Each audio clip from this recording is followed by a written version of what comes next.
келесі және дережелі ойын ойнаймыз. Қазір сіздерге 3 деген санды айттым, сіздерге 2, ортаңғы топқа 1. Қазір мен қалай көрсетсем, сол бойынша шапалақтайтын боласыздар. Бірінші кеттік. Жоқ. Бірдей болу керек, та түсіндіңіздер ма? Болды, болды. Екінші бір рет.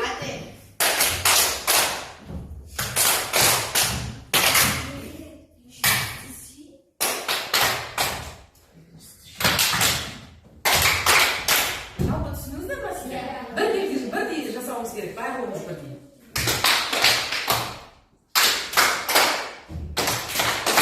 Үшіріп болыңыз сіздерді.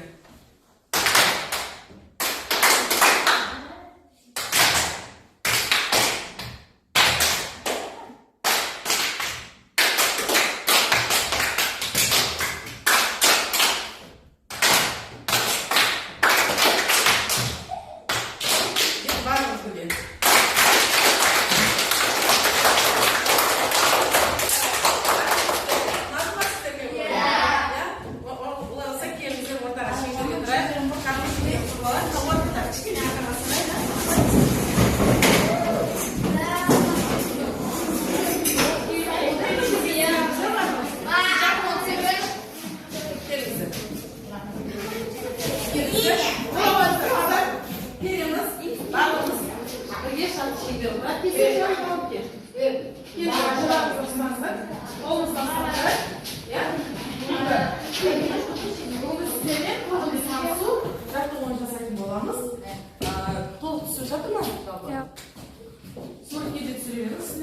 Көңілді қазір жаттығу жасаймыз.